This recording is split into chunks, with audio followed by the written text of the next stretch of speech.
ვაკეში მდებარე წმინდა ანდრია პირველწოდებულის სახელობის ტაძრის მღვდელმსახური დეკანოზის საბა ჭიკაიძე შემოგვიერთდა. მამა საბა, დილომშვიდობის და დაგლოცეთ, მადლობა ჩვენთან მოგზაურობისთვის. ერთმა დაგლოცოთ, ქრისტიანს. ჭეშმარიტად დამსწრა. მამა საბა, ჩვენ დღეს გვინდა ვისაუბროთ გუშინდელი დღის მნიშვნელობის შესახებ. ვიცით ყველამ, რომ გუშინ აღინიშნა ოჯახის სიმტკიცის, სიწმინდისა და მშობლების პატივისცემის დღე, დღე რომელიც დააფუძნა ჩვენმა დიდმა პატრიარქმა და აი უკვე მე-12 წელი აღნიშნავთ და ყოველწლიურად მასშტაბი ამ აღნიშვნისა იზრდება. უფრო და უფრო მეტი ხალხი გამოდის ოჯახებით. აი თქვენი შეფასება გუშინდელ დღესთან დაკავშირებით და ზოგადად აი ამ დღის მნიშვნელობით რომ დავიწყოთ. მე მგონი ზოგადად რომ დავიწყოთ ამეთი ჯობია. როგორც გნებავთ, კონკრეტულად დღევანდელ დღემდეც მივიდეთ გუშინდელზე უпроსოდ. ზოგადად ეს არის რა ვიცი ჩვენ გასაოცარი პატრიარქი ყავდა, გასაოცარი ილია მეორეზე მაქვს მე საუბარი, საოცარი ადამიანი, რა ვიცი, აქამდეც ითქვა და კიდევ არაერთხელ ითქმება, რომ მისი ღვაწლი შეუფასებელია და ალბათ წლები დაჭირდება იმას, რომ ყველაფერი ითქვას მის შესახებ და ჯერ უნდა შეფასდეს ის ყველაფერი, რაც მან ამ ქვეყნისთვის და ამ ეკლესიისთვის გააკეთა რა და ერთ-ერთი ესეთი უმნიშვნელოვანესი რამ, რაც მან დააფუძნა, იყო სწორედ ეს ოჯახის სიმტკიცის და მშობლების პატივისცემის დღე. ესეც მნიშვნელოვანია, რომ ეს დღე მან დაადგინა ზუსტად იმ დღეს, როდესაც არაჯანსაღად მომართული ძალები დღესასწაულობენ LGBT ადამიანების რაღაცა სოლიდარობის დღეს, რომ შეგნებულად დაუპირისპირა მას სწორედ ეს დღე, რომ ეს არის სწორედ ყველაზე მნიშვნელოვანი დღე, როდესაც ადამიანმა უნდა შეახსენოს საკუთარ თავს, რომ ოჯახზე უფრო მნიშვნელოვანი აქ ამ ქვეყანაზე არაფერი არ შეიძლება იყოს, რა თქმა უნდა, ღმერთისა და სამშობლოს შემდეგ. ოჯახი არის ის უჯრედი, რომლისგანაც შედგება შემდეგ უკვე მთელი საზოგადოება. თუ ოჯახი არ არის ისე მოწყობილი სწორად, სტრუქტურულად, როგორც უნდა იყოს ეს აი ღვთისაგან დადგენილი, ხო? თუ მამას თავისი ადგილი არ აქვს, თუ დედას თავისი ადგილი არ აქვს, თუ მშობლებს ურთიერთ მიმართ პატივისცემა და სიყვარული არ აქვს, ისეთი როგორც ჩვენ პავლე მოციქული გვასწავლის.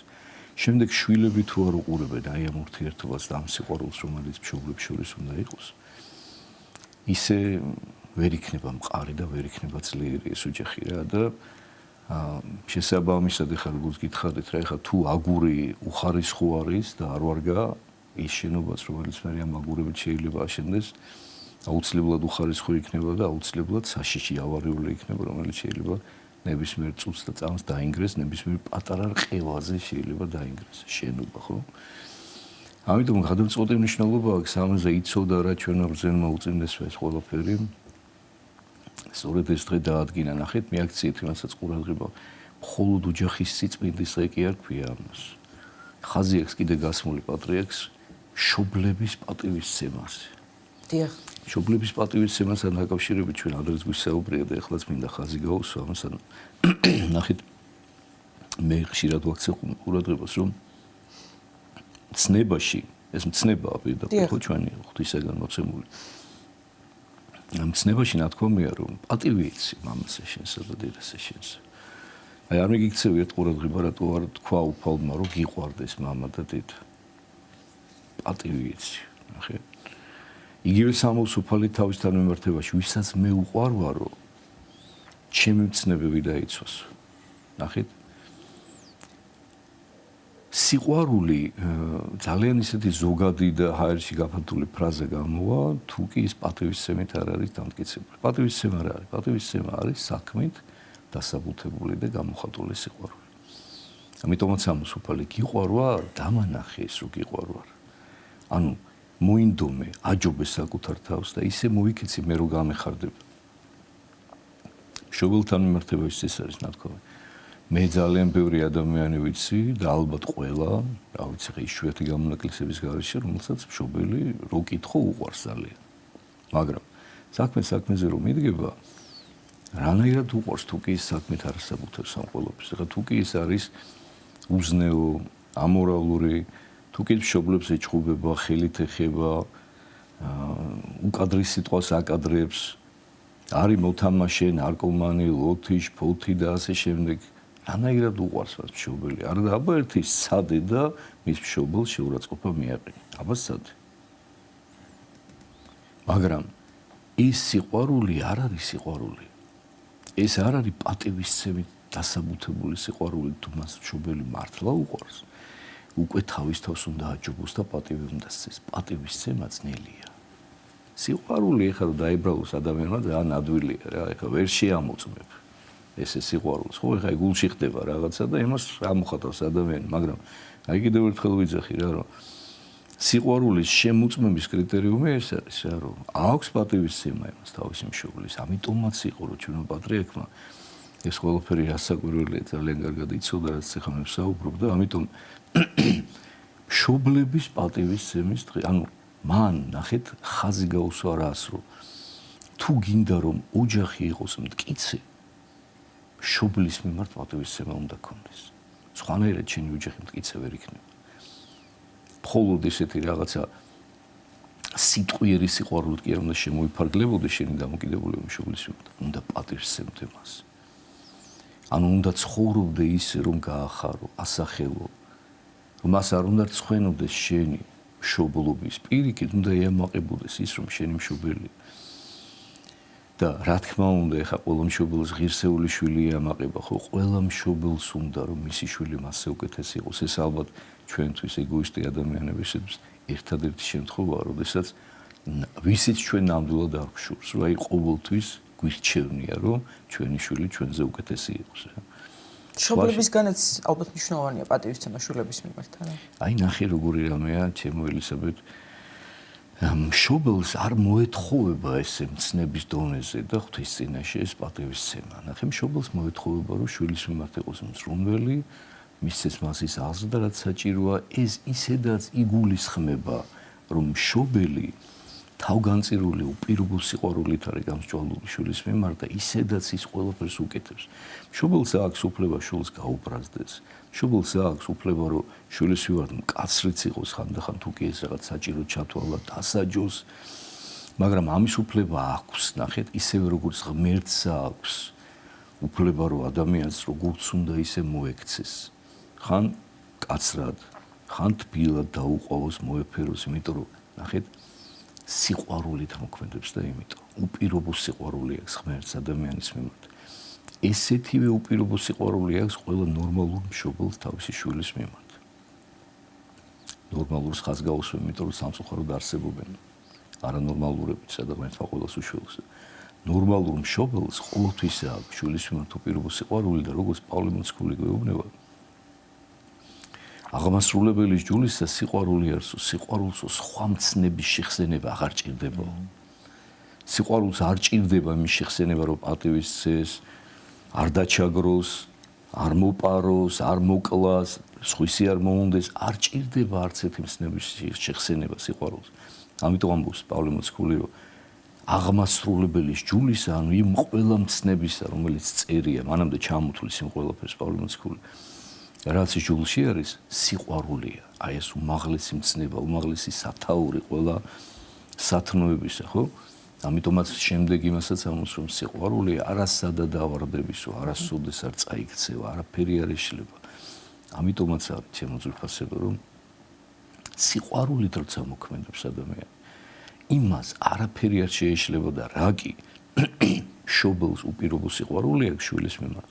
მას უკვე ეს პატივისცემის შეხსენება შვილის მიმართ არ ჭირდება. იმიტომ რომ ის ისედაც ისე იქცევა შვილთან მიმართებაში, როგორც საუკეთესოდ მიაჩნია მისთვის. კი ბატონო, მამასაბა, აი ეს ბოლო დღეები მისი უწმინდესობის აღსაყრებიდან, როგორ დაიმთხვა სიმბოლურად თქვენ საუბრობდით თქვენთანაც, თქვენ მშობლობაში მიიღეთ მონაწილეობა, შემდგომ ბრძანდებოდით სამებაში.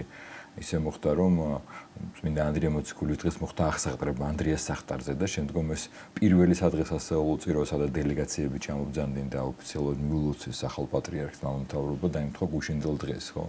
და რაღაცა ყველა საუბრობდა თავად მისი უწმინდესობას პირველ დღეს, რომ აი ისე უწმინდესის რაღაცა სიყვარული სიყვარული ტრიალი თითქოს ის ალაგებს ამ ყველაფერს ღმერთი ცხადია ხო გუშინაც ცუფევდა ის ამ დღეებში არის ხოლმე ეს განსაკუთრებით რაღაცა სიყვარულის გაცვლას ის ურთიერთობების ოჯახები გამოდიან და ამას ემატებოდა გუშინეს სადღესასწაულო მსახურება მისი უწმინდესობის თქვენ ბრძანდებოდით ცხადია მშრალობას კადრებიც ნახეთ გუშინდელადაც გითხარით რა განწყობა იყო როგორი იყო და კიდევ ერთხელ ლოცვით გაერთიანებას ლოცვით ცვლილობას რა დატვირთვა და ძალა აქვს კიდე ასეთი დღის მნიშვნელობის ფონზე გუშინდელი დღე იყო მართლაც საოცარი დღე მე სამწუხაროდ შარშან არ ვიყავ იმიტომ რომ შარშანა ძალიან დიდი ამბავი ყოფილა მე მახსოვს რა და ძალიან გრანდიოზული იყო იმიტომ რომ თან პირდაპირ რაღაცა ესეთი კონტრაქცია სავით იყო იმ ყველაფერთან რაც რაღაცა დესტრუქციული რაღაცა მცდელობები იყო და მე უბრალოდ დაუკლარჯიცი გახდით შარშან ამ დროს და ვერ ვიყავი აქ მაგრამ ვიცი რაც ხდებოდა და გუშინდელი დღეც იყო რაღაცა საოცარი მე არ ვიცი ხა მაშინ რამდენი იყო მაგრამ გუში რასაც უყურებ მე იყო სხვა ხალხი და ყველაზე მეტად რა მახარებს იცით რომ ეს ადამიანები როგორც თქვენს ბრძანეთ ხა გადაცემის დასაწყისში იზრდება და იზრდება მათი რაოდენობა ყოველწლიურად რა და ეს ალბათ კიდევ ერთხელ ადასტურებს აი ამ ნაბიჯის სიბრძნეს და გონებრულობას არა და აუცილებლობას ჩვენი ქვეყნისათვის აი ამ დღესასწაულის მე რას ვაკვირდები იცით რომ ეს დღესასწაული რაც დრო გადის ნელ-ნელა უფრო და უფრო ალბათ ერთ-ერთი ყველაზე მნიშვნელოვანი დღესასწაული ხდება საერო თვალსაზრისით ვიძახი რა თქმა უნდა მე არ ვეხები საეკლესიო დღესასწაულს აი საერო თვალსაზრისით ალბათ უმნიშვნელოვანესი დღესასწაული ხდება ჩვენი ქვეყნისა და ეს კიდევ ერთხელ ადასტურებს რამდენად მნიშვნელოვანია ამ ხალხის სიმრავლე მათ ხო ძალით არავინ არ ეპატიჟება ხო ადამიანები თვითონ მოდიან 4 შვილით 5 შვილით რა ვიცი ეხა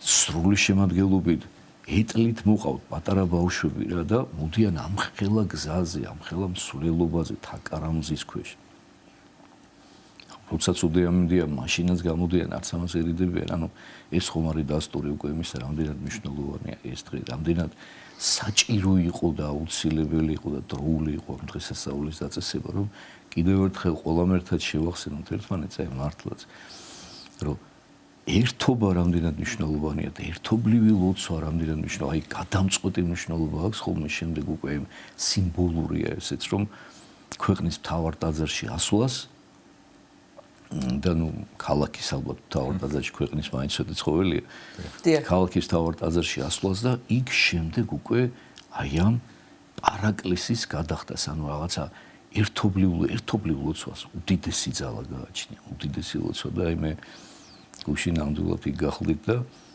აი რაღაცა საოცარი შეგრძნება იყო როდესაც უწმინდესმა პატრიარქმა შიო მაღლა და დაიწყო ეს რაღაცა პარაკლისი და მიუხედავად იმისა რომ მცირე პარაკლისი იყო დოქსოლოგია იყო რაღაცა ერთიანობის მოხდი იყო რაღაც საოცარი რომ იქ შეკრებილი ადამიანები ყველანი ერთად ლოცულობდნენ და ყველანი ერთად ვავედრებდით უფალს ჩვენი ოჯახების და ჩვენი ერის სიმტკიცეს რა აქვე მინდა რომ მიულოცო გამოვიყენოთ თქვენი ეთერიც მის უწმინდესობას უწმინდეს შიოს მისი აღსაყდრება და მრავალჟამიერი ყოფილიყოს მისი მოღვაწეობა და არა მხოლოდ მრავალჟამიერი, არამედ ძალიან წარმატებული ყოფილიყოს მისი მოღვაწეობა ანდრია პირველწოდებული საპატრიარქო ისტორიულ ტახტზე. მთელი გულით მინდა მიულოცო მას და ეს უდიდესი უმძიმესი ტვირთი, უმძიმესი ჯვარი, რომელიც მან იტვირთა მორჩილებით, როგორც თავადბრძანა ინტრონიზაციის დღეს, ღმერთმა შეაძლებინოს, აი ალბათ თელმა ერმა ერთად უნდა ვილოცო და თვითონაც გთხოვ. ეხა სათითაოდაც ყოველს გთხოვ და მეც ეხა პირადად როცა ვიულოცე მას მეც მთხოვა რომ ილოცე ჩემთვისო და აი მართლა მთელი არსებით მინდა რომ თხოვო ყველა ქართველს რომ ვილოცოთ ეს მისი სიტყვები ლიტონი არ არის იცოდეთ დამიჯერეთ იმიტომ რომ ის იაზრებს მთელი არსებით იაზრებს რამხელა ჯვარია რამდენად დიდი პასუხისმგებლობა იყო საქართველოს კათოლიკოს პატრიარქი და თანაც იყო საქართველოს კათოლიკოს პატრიარქი ისეთი საოცარი საჭიტრობელი შემდეგ როგორც გახდა ილია მეორე და ეს არის უზარმაზარი სიმძიმე, უზარმაზარი ტვირთი, უზარმაზარი პასუხისმგებლობა და იცოდეთ რომ მართლაც ყოველი ჩვენგანის ლოცვა ჭირდება ჩვენს ახლად არჩეულ პატრიარქს და შეეწიოს უფალი და გააძლიეროს და მე მჯერა და მწამს რომ როგორც ითქვა კიდევაც რომ ილია მეორის სულის გამგზელებელი და მატარებელია რომ ასეც იქნება ნამდვილად რა გააგრძელებს იმ საქმეს, იმ კურსს, რომელიც ჩვენმა პატრიარქმა დღემდე მოიტანა და ჩვენ კარგად ვიცით როგორი აღმავლობით ხასიათდებოდა ეს ყველაფერი იქიდან მოყოლებული, როდესაც 77 წელს დაიდგა საპატრიარქო გვირგვინი, იმის შემდეგ რეები მოხდა ჩვენს ქვეყანაში, ვიცი და ღმერთმა ძალა მისცეს ჩვენს პატრიარქს უწმინდეს შიოს გააძლიეროს და სიმტკიცე მისცეს, რომ ყველა გამოწვევას, რომელიც მას აუცილებლად ექნება დარწმუნებულება თავისი საპატრიარქო მოღვაწეობის გზაზე ღირსეულად გაუმკლავდეს, როგორც ამას მისი წინამორბედი აკეთებდა და ლოცოს ღმერთმა და გააძლიეროს. ამინ მოერთდებით ჩვენს კიდევ ერთხელ თქვენს მილოცვას. მამესაბა, პატრიარქმა შიო მესამემ თავის მიმართვისას ასევე რა თქმა უნდა ოჯახის როლზე ისაუბრა და მრავალშვილიანობის მნიშვნელობასაც გაუსვა ხაზი და უწმინდესმა ასევე გაიხსენა პატრიარქის ილია მეორის ძალიან ბრძნული ინიციატივა, რომ ის იქნებოდა ყოველი მესამე და მეოთხე შვილის ნათლია და მესამე და შემდგომი დიახ და ჩვენ ვიცით რომ დღეს პატრიარქ ილია მეორის 50,000-ზე მეტი ნათლული ყავს და აი ამ ინიციატივის ძალიან დიდ მნიშვნელობაზეც ისაუბრა უწმინდესმა შიო მესამემ და აი ამ გაგრძელდება ეს ტრადიცია დიახ ეს ძალიან მნიშვნელოვანია და სხვათა შორის საზოგადოება ამას ტაშით შეეგება ძალიან გაუხარდათ. ასე იყო ნამდვილად. მესტავში მამესაბა აი მრავალშვილიანობა რომ და ძლიერი ოჯახები რომ არის სახელმწიფოს საძირკველი და მტკიცე საფუძველი აი ამაზეც რომ ვისაუბროთ და თქვენ თავად ბრძანდებით მრავალშვილიანი მამა. აი ამასთან დაკავშირებით რას გვეტყვით? მე ხოს თუ შევადარებ თავს მაინცდა და მაინც მრავალშვილიანი შეიძლება ვერ ჩავითვალო, მაგრამ ნუ დიდება და მადლობა გმერთ ჩემი ხუთი შვილისთვის. აბა რამდენი შვილი ითვლება მრავალშვილიანობა? უწმინდესი ამბობდა რომ ჩვენ ძინაპრები შვიდის მერეო პატრიარქი ხშირად ეუბნებოდა ხოლმე ხალხს რომ 7 შვილი გააჩინეთო მე მეშვიდე ვიყავი და პატრიარქი იქნებ თქვენი შვილის პატრიარქი გამოვიდეს და ამიტომ რა თქმა უნდა ეხლა მე რა თქმა უნდა ხუმრობით ვამბობ მაგრამ სამი შვილი შემზემოთ უკვე როგორც ძველი ქართველებიც ამბობდნენ ხო სამი შვილი მართლა შვილია იმიტომ რომ უკვე ორის მერე ის ერთი უკვე აგრძელებს ანუ ამრავლებს უკვე ერს ხო და ამიტომ რა თქმა უნდა ძალიან დიდი მნიშვნელობა აქვს მრავალშვილიანობას ძალიან დიდი მნიშვნელობა აქვს რომ რაც მეტი შვილი გვეყოლება ჩვენ მით რომ ჩვენ აი გუშინ პატრიარქმა უწმინდესმა შიომ გაამახვილა ნამდვილად ყურადღება იმაზე რომ ჩვენ თუ არ გამრავლდით ჩვენ დემოგრაფიული პრობლემა ძალიან ისე მნიშვნელოვნად გვაქვს რა. ძალიან სწორი აქცენტები იყო თემასთან დაკავშირებით. აბსოლუტურად რა, რომ ჩვენ თუ არ გამრავლდით, გამრავლდებიან სხვებიო ბრძანა პატრიარქმა. და მრავლდებიან კიდევაც.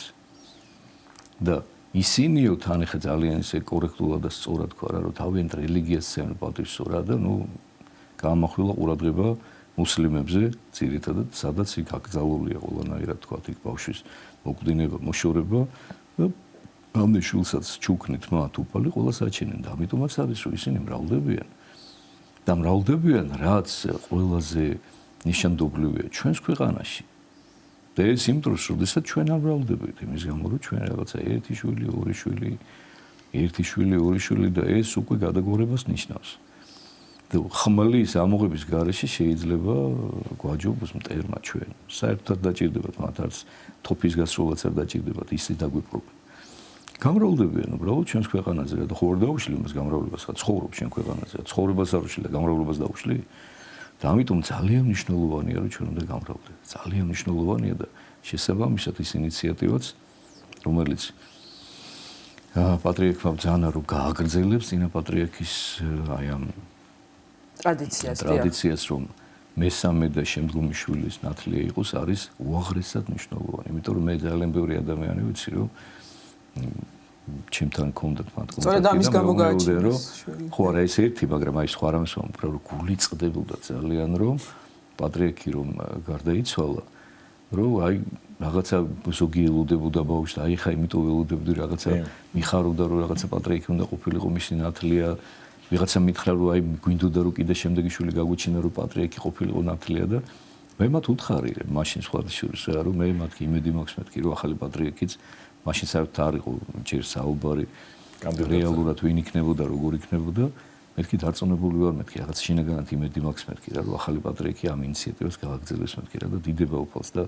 ისე გამეხარდა როდესაც პირველად გააჭირა უწმინდესმა შიომ რომ იქნება ის ამ ტრადიციის გამგზელებელი რომ აი ძალიან აი მეტი რომ არ შეიძლება რა რომ მართლა ის კიდევ ერთხელ უსვავს ხაზს იმას რომ ღირსეულად უნდა რომ გააგრძელოს ახალმა პატრიარქმა ჩვენი უწმინდესი ილიას გზა და მისი და ეს აი მართლაც დარწმუნებული ვარ რომ ისევ იქნება სტიმული მოსახლეობისათვის რომ გააჩინონ ახალი შვილები და ჩვენი ქვეყანა გამრავლდეს, იმიტომ რომ ჩვენ თუ არ გამრავლდით, არაფერი არ გვეშველება იცოდეთ რა, რომ ჩვენ ისე და ძალიან ცოტანი ვართ, ერთ-ერთ ძალიან მცირე რიცხოვან ერებს მივეკუთვნებით ჩვენ.